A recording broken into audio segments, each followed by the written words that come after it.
அனைத்து தமிழ் நெஞ்சங்களுக்கும் வணக்கம். கொஞ்ச நாளாகவே அரசியல் வட்டாரத்தில் இந்தி திணிப்புன்ட்டு பிரபலமாக பேசப்பட்டுக்கிட்டு வருது. முதல்ல ஒரு விஷயம் தெரிஞ்சுக்கோங்க, இந்தி மொழி அப்படிங்கிறது ஒரு அரசியல் வடிவமே கிடையாது. இப்போது பாஷா அப்படிங்கிறது பார்த்திங்கன்னா நம்ம உணர்வுகளை வெளிப்படுத்தக்கூடிய ஒரு விஷயம், மனித உணர்வுகளை வெளிப்படுத்தக்கூடிய ஒரு விஷயந்தான் பாஷை. நம்ம தமிழ்நாட்டுக்குள்ளேயே இருக்கும்போது தமிழ் போதுமானது. தமிழ்நாட்டை விட்டு வெளியே போகும்போது நம்ம இந்தியாவை பொறுத்தளவில் நீங்கள் எந்த மாநிலத்துக்கு போனாலும் ஹிந்தி தேவைப்படுது. அண்டை மாநிலங்கள் எடுத்துக்கிட்டிங்கன்னா கேரளா, ஆந்திர பிரதேசெலாம் கவர்மெண்ட் ஸ்கூலில் ஹிந்தியும் ஒரு பாடத்திட்டமாக இன்றைக்கி கற்றுக் கொடுக்க தான் செய்கிறாங்க. ரெண்டாவது, இந்த நீட் தேர்வு அப்படிங்கிறதுல பார்த்திங்கன்னா நம்ம தமிழர்கள்லாம் ரொம்ப அறிவாளிங்க. ஆனால் ஹிந்தி தெரியாது அப்படிங்கிற ஒரு விஷயத்தில் தான் நீட் தேர்வில் தோற்றுக்கிட்டு இருக்கிறாங்க.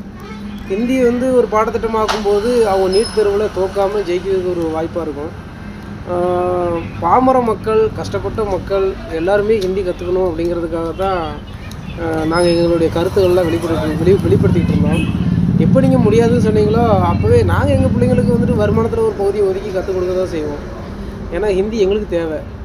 ஆனால் அவங்க பின்னாடியே போகக்கூடிய அரசியல்வாதிகள்லாம் ஒரு விஷயத்தை யோசித்து பார்க்கணும். நீங்கள் இதே முஸ்லீம்களை வச்சு அரசியல் மேடையிலலாம் பேசிகிட்டு இருந்தாங்க அன்றைக்கி திமுக. அந்த முஸ்லீம்கள்லாம் பார்த்திங்கன்னா ஸ்கூலில் உருது கற்றுக் கொடுக்குறாங்க, உருது பேசுகிறாங்க. இதே தமிழ்நாட்டுக்குள்ளே தான் இருக்கிறாங்க. ஏன் இந்த திமுக அரசு உங்கள் ஸ்கூலில் நீங்கள் உருது கற்றுக் கொடுக்கக்கூடாதுன்னு சொல்லிட்டு பார்ப்போம். ஏன்னா அது அவன் அரசியலுக்கு முடிவாயிடும், அதனால் அதை செய்ய மாட்டாங்க. ஆனால் அதுவே பாமர மக்கள், அறியாமையால் இருக்கக்கூடிய மக்களுக்கு அந்த அறியாமையை இன்னும் கொஞ்சம் வளர்த்து விடுவாங்க.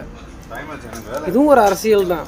எங்கள் தாத்தா காமராஜர் உண்மையான உயர்திரு காமராஜர் அவர்கள் மட்டும் இலவசமாக நாங்கள் சீருடை தரோம், ஸ்கூலுக்கு போங்கடா, இலவசமாக சாப்பாடு போடுறோம், ஸ்கூலுக்கு போங்கடான்னு சொல்லலைன்னா எங்கள் முன்னோர்கள் காலத்தில் ஆரம்பித்து தமிழ்நாடு இந்தியாவிலேயே கல்வியில் தமிழ்நாடு கொஞ்சம் நல்ல மேன்மை பொருந்திய நாடாக ஒரு மாநிலமாக வர்றதுக்கு வாய்ப்பு இல்லாமல் இருந்திருக்கும். அவருடைய ஒரு தன்னலமற்ற ஒரு செயல்பாடு தான் இன்றைக்கி எத்தனையோ ஆராய்ச்சியாளர்கள், அறிவாளிகள்லாம் தமிழ்நாட்டில் இருந்து வெளியில் கிடச்சிருக்காங்க.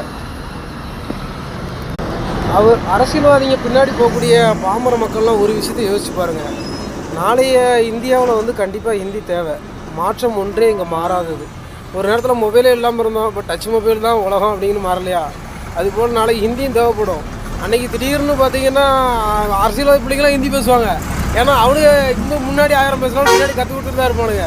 ஆனால் உங்கள் பிள்ளைங்க திடீர்னு ஹிந்தி பேச வராது. அன்றைக்கி நீங்கள் நடுக்கடலில் விட்ட மாதிரி ஆயிடுவீங்க. அவனுக்கு அந்த பல்ட்டி அடிச்சிருவானுங்க. அதெல்லாம் கொஞ்சம் யோசித்து செயல்பட்டுக்கோங்க எப்போதுமே.